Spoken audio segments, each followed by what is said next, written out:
I was sitting here reflecting on life. I was just zoned out in my park, typical. And I was really thinking that, just reflecting on life. And I was like, yo, June 2020 to June 2021 had probably had to be the best years of my life, or the best year of my life, thus far at least. And the main reason it was so great is because it was a year of healing. A lot of people say new year, new me, and that's cool. I don't have a fancy way of saying it, a clever way of saying it, but this year was just, if I could title this June 2020 to June 2021, it's I'm back. That's what, this year felt like. I'm back, you know. And what I mean by that is, like, in thinking all the way back to high school. In high school, I was such a carefree, oblivious kid. I just did what I wanted to do. I wore shirts and ties and cardigans. I looked like a 40, 50-year-old, 60-year-old grandpa or something like that, and but it made me feel good. It made me feel confident, and I did that. I carried around a sock monkey, the same sock monkey you see scattered around in my videos. Like, I carried him around, and I was like, yo, this is what I like to do. It makes me different. And I don't care what y'all think, And it's kind of crazy that, as like, when you're supposed to be insecure with puberty and you finding out girls and all type of stuff, I should be the most insecure, but the most I felt insecure was when I became an adult. And that's crazy. So I really found myself again. Of course, I don't have the same mentality as a 16-year-old, but it's pretty much that mentality. It's like, I'm going to do what I want that benefits me.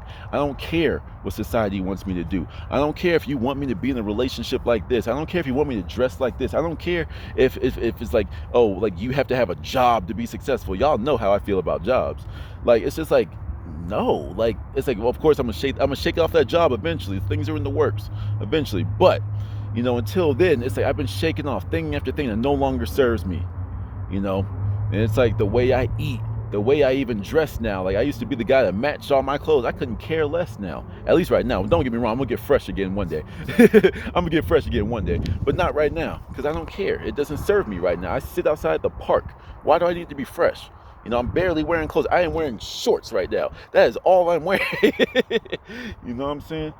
And it's like, society wants you to be a certain type of way. And when you try to fit your mind into this cookie cutter way of thinking, this is what it takes to be a man. This is what it takes to be a woman. This is what it takes to be black. This is what it takes to be Asian. This is what people think of you. Who cares? You are an individual, and you have to understand that the energy that you're sending out to the world to fit in, when you're trying to spend all this energy cramming your foot into a shoe that doesn't fit, you have to understand that you are burning yourself out. And eventually you can keep feeling like you don't fit in. You're going to keep feeling like you're wasting your energy, but you feel like you're putting it to all the right places. Oh, I became an engineer. I became a doctor. I became this, but I don't feel happy because you're not doing what you want to do. You're not doing what suits you because you're not taking time to yourself. You're not taking time to recalibrate and sit here with yourself and be like, what makes me happy? Who do I want to date? What do I want to eat? What do I want to wear? What do I want to do for a living? How do I want my days to look? You know what I'm saying? And sometimes y'all have all the answers, but you refuse to act on them because what will my parents say? What will society say? Fuck society, man. Fuck all of them. Everybody, like 90% of people out here are just doing stuff to conform. They're doing stuff to fit in. But then everyone that doesn't fit in, some people get stared at, they get chastised, they get mocked, they get, laughed at. But it's when you stand out, is when you do the great things. What great inventor, you made a new invention. Well, if you kept on doing what everybody else was doing, you wouldn't be an inventor. You didn't invent a new thing. So if you were doing what everybody else is doing, you would just blend in with the masses. I don't know, but with me, it's like I'm supposed to stand out, and I have a video about that. Not everybody's supposed to blend in. Sometimes you gotta stand on your own, and sometimes you have to understand, like, whether you want to be a lead, whether you want to lead, or whether you want to follow. There's nothing really wrong with either, as long as it's a conscious choice. You choose to be a leader. You choose to be a follower. There's nothing wrong with being a follower if you're going into it to help contribute to the overall goal. You see what I'm saying? Don't just be a follower as in, like, Instagram said something, so now I'm going to wear some super tight skinny jeans, or I'm going to start wearing dresses as the man. Call me traditional, call me misogynistic, whatever, but that's just not going to happen. But anyway, this year has been a year of me bringing back all the energy I've been sending out to other people, other things, other ideas, and it's returning all that energy to me. All of it back to me. If I had a pie chart of where I spent all of my energy, all my thoughts, 95% of it was me. That might sound selfish for some, but no, it's not. because now I can re-enter the world with all the things I've learned and say, yo, this is what I learned in my solitude. Let me go express it to the world. 95 is me. I say 3% is my job because, kind of have to be there for now, but I'm working my way out of there. And then I'd say even 2% was friends and family. That might sound like a crazy thing, but this year was all about me. You got to think about it. I've used this example before, but draw a little stick figure of yourself on a piece of paper and write your name on it. Like, this is me. Hi, my name is Tiffany. My name is Paul. All right. Write your name there. Right. Then think of everything that you think of on a daily basis, especially the things that you harp on. If you really draw an arrow of three lines in the arrow, because that's how important, that's how much of a bulk of energy is taken up, right? And you'll find that you just got hundreds of arrows, boom, boom, boom, boom, boom, boom, boom, boom. What you will realize is it's kind of like a checking account. You are sending out more energy than is being received, right? Kind of like your bank account. If you spend more than you have, you're going to have a negative balance. You're going to be in debt. Well, some of y'all are in a spiritual, mental debt. That's why no matter what you do, you just feel like something's missing. You always feel tired. You always feel drained. You always feel like you're not in the right place because you're spending more energy. You're sending energy out to people specifically that isn't being reciprocated back to you. You're putting your energy into investments, whether it be like actual money investments or investments of your time that's not giving you a payout. You understand? So you're just spending, but never receiving. You understand? What 2020 to 2021 was for me was me turning all those arrows around back to myself. Especially if it's someone I've been sending energy to, like you all know me, like it was an ex, like I was dealing with the ex, dealing with the breakup, dealing with the things that I messed up on and all the guilt I was dealing with. I was sending so much energy to her, to my own thoughts about how guilty I felt about stuff and blah, blah, blah, blah, blah. And I had to sit back one day. I was like, you know what? I take my L, but now I'm deserving of more. You know what I'm saying? I fixed it, and it's like, I understand where I took my L, but you bugging.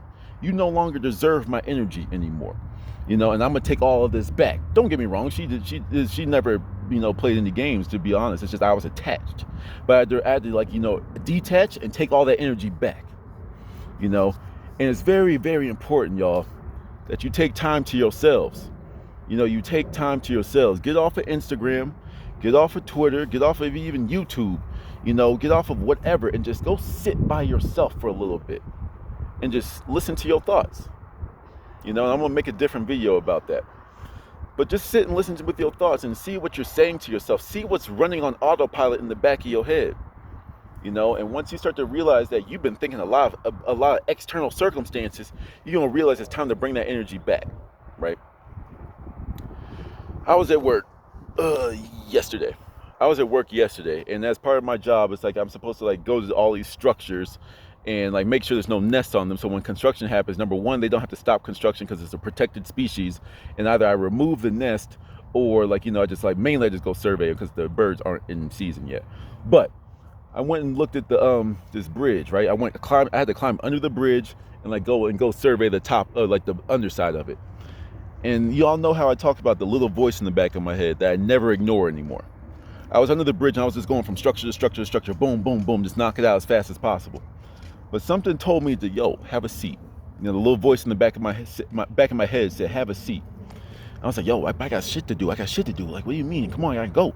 And then it was like, no, have a seat. And then this is where the message of take more time for yourself came in. I went and sat down for a little bit. I found a nice little rock. And it's almost crazy how quiet and loud it was at the same time. The world's always speaking to you, but you're focused on whatever's going on. But sometimes you just gotta sit down and be quiet.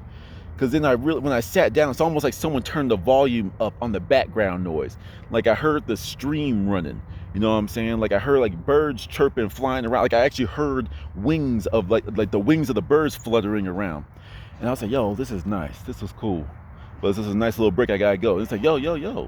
The little voice in the back of my head was, yo, you ain't done here. Go on over there to the wall and take a sip of water. You know what I'm saying? And it wasn't not necessarily a waterfall, but a little stream coming off the side of the mountain. So I was like, but ain't there dirt in there? Don't it need to be purified a little bit? But I was like, you know what? Nope. Don't ignore the voice. Don't fight with the voice. Just go do it. So I walked up, I stood up, and I walked over to the wall, cupped the water, took a couple sips. And I was like, yo, I'm really happy I did that. Something so seemingly insignificant. It was I needed to do that. Number one, listening to my intuition, listening to the voice in my head that's telling me to do these things that would benefit me on a profound level. Sometimes it's the smallest things that make your life have so much of a big meaning. You understand? So I took that sip. Number one, it was refreshing. It's snow melt. Like I was literally up in the mountains. So it's snow melt, like pure melted water just going down the mountainside, you know. But I was like, okay, cool. And I was like, any opposition for me leaving? Got nothing? Went on to the next site. Same thing happened again. I went down under this bridge. I was doing my survey. I was about to go. Yo, have a seat. I was like, yo, why you want me to sit down so damn much? I gotta work. But it was like, yo, have a seat. So I was like, okay, I'm gonna sit here. And I sat here. Now this one was like a really big, like a creek, like just like rolling down. Like, I mean, there was like actually like, you know, some like the almost like white water, you know, like rapid type stuff at like the part where there's a bunch of rocks and stuff. So the water was crashing, and it was really cool. But I sat there in the stream, and this stream was loud. Like it was like full of energy. And what was really cool was that I kept hearing one distinct bird chirping. You know, I had one distinct bird chirping. And I was just sitting there, and I was like, where's that bird? And I saw this little gray bird that blended in perfectly with the rocks in the stream. And it was just jumping, minding its own little business. Like, you know, like how birds do like the little flap when they just pretty much jump. It was just going from rock to rock. This little bird, like literally probably like the size of my fist, probably even smaller. Like it was just like hopping from rock to rock in this crazy water. I was like, yo. And like I was just sitting there, and I could hear that one bird like chirping so distinctly. And I was like, wow, this is really nice when you just take time to yourself and just like, I know I'm at work right now, but sometimes I just take that breather. You know, I was just sitting there, I was like, yo, this is really beautiful. So then like I finished up looking at the bottom of this bridge, made sure there was nothing there. And then something weird came over me. I said, yo, do something stupid. Weirdly enough, it said, do something crazy, you know? And like I was just like looking like, and I was just like, you know, like kind of like stretching, like looking down, but I was at the underside of a bridge. And like, you know, I was looking down, like there was like the stream was pretty much like almost like 30 feet beneath me. And I was like, you know what? Yeah, let me get some pull-ups in. So I literally did pull-ups on the side of the underside of a bridge. I was just sitting there doing pull-ups. And once again, it was like when I did this simple little thing, light bulb popped up in my head. And I was like, yo, people live so much life. They spend so much time trying to appease others. Like you living life. If you haven't done this, like, oh, you haven't lived life because you haven't gotten drunk because you drank 6 bottles of vodka in one night, and you haven't lived. What are you doing? It's like, no, this is me living my life. You know, you trying to sit here and appease others, get all these likes and retweets and all this type of stuff, and you do all this stuff for attention, all this external stuff. What are you doing that gives your self-appreciation? People say they live these extraordinary lives, but how many people can say I did pull-ups on the bottom of a bridge? I did pull-ups off the side of a bridge. Don't get me wrong, it wasn't like I'm in the middle like the what's that, Golden Gate Bridge or something like that. I was like, ha ha ha. But if I slip, like, I mean, I moved over a little bit too, just to make it a little bit more heart pumping, you know. And it's like, if I slip, I probably wouldn't be making this video, to be quite honest with you. You know what I'm saying? But like, that's just how it is. Like, it feels good to me. I was like, yo, I did that. I did pull-ups on the side of a bridge. How many people can say they did that? Like, be real. You know, and everyone has their things that only they have done. I'm not saying I'm the only one, but you know what I mean. Like, not many people can say that, put that on their life resume. That's how I want to put it. You know, on my brief stint on dating apps, I was just like, oh, let me try this out. I'm not gonna block my blessings. Let me put my pride to the side, and let me just see what this is about. It never felt like it was my game, right? It never felt like it, because like for me, I'm an intimate individual, whether it be friends, family, whoever. Like, if you sit down and you open yourself up to me, like, I'll open up to you. Y'all know I'm very open, relatively speaking. Like, just parts of me I save from my family and significant others, but it's like I'm very open regardless. Like, I'll tell y'all my traumas, I'll tell you this and that, so we can relate with one another and we can form a bond amongst one another, you know. But when I see like people, it's like, with dating apps, like, I understand they're basically hookup apps. I wish we called them what they were. But it's like, you know, they call dating apps, so you're supposed to do something that sets you apart. You're supposed to do something that, like, hey, this is the reason why you should pick me or be interested in me. And it's like, I said, it's like, it's a woman's game. You know, it's a woman's game where women have all the power in this, what I do believe. until like, then like you have to be slick and witty, whatever, with the guy talk. It's a weird game. I don't feel like playing. But anyway, you know, I see people, men and women, because like I did research. Like I'm very inquisitive. I did research, and like I see men and women's profiles, and it's so it's so basic, so superficial. I like pizza, beer, and hiking, and that makes you different. That's why I'm supposed to spend my time on you. What?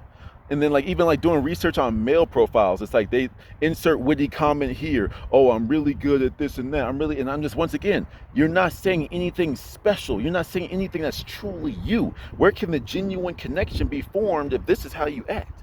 If this is what you have, let's just say like Twitter, what is it, like 160 characters? You have 160 characters to make your case. Like imagine these are the last things, this is the only thing that people can understand about you. And all you do is put, I like sports, working out. I like pizza, beer, and hiking.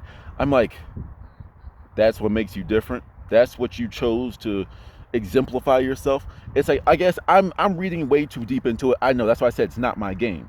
But it's strange, It's like, I want to live a life worth sharing. And it's like, if I put some stuff over here, it's like, yo, I think differently. I think about hypotheticals that can and can't happen because I expect the impossible to happen.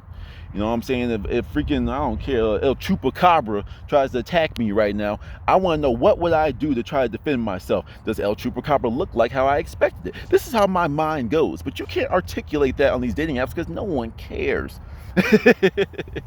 You know what I'm saying? But all that to say is, people try too hard to fit into a cookie cutter way society wants you to be, how you express yourself, how you do this and that. And then if you go outside the lines, you're like a martyr, you're a rebel, you're like, oh, this and that. If you're being you, people that are like-minded are going to be around you. People that like you for being you are going to be like that. It's like, for example, like, fat people feel the need to hide themselves. This is a video I made for my semen retention community, but it was a way to test your self-confidence, test your self-worth. I told the men in that community that watched that video, I was like, listen, if you want to prove how much self-confidence that you have, you might be doing a lot of stuff behind the scenes. You might be doing this and that, but go out here and take your shirt off. But you're fat. You're supposed to hide that. You're not supposed to be proud of your fatness. You don't have to be proud of it, but it is who you are right now. And you are working to get rid of it. You're working to shed the weight. But right now, you don't love yourself every single way, every single step of the way. It's like, you big now, you big with it. It's okay. You know what I'm saying? Like, I know women can't necessarily do this, society. I'm sorry. But for like the men out there, you know what I'm saying? You just do it. Society wants you to hide yourself. Society wants you to feel bad. You shouldn't feel bad, but you should acknowledge that there's some things that you can address in your life, and you're working on it. But day 1, I lost 1 pound. I still love myself. Day 2, I love myself. Day 3, I love myself. Day 4, you see, it stays constant. You should always love yourself, and no matter what the form.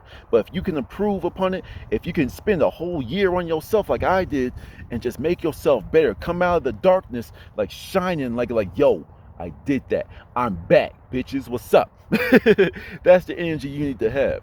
So, I've been feeling good this year, and especially this past few months, like I just hit another level. But that's it for this one. I hope this made y'all feel good. I hope this inspired y'all to get back on your grind, get back to you feeling like you. If people don't like the way that you do things, it don't matter. It's your decision. If you find that you're making decisions that you need to tweak because you don't like the results that you're getting, then tweak them. But if you're doing something that truly makes you happy, brings joy to yourself and others, who cares what you're doing? You know what I'm saying? As long as you're happy with it, keep it going. To the next one.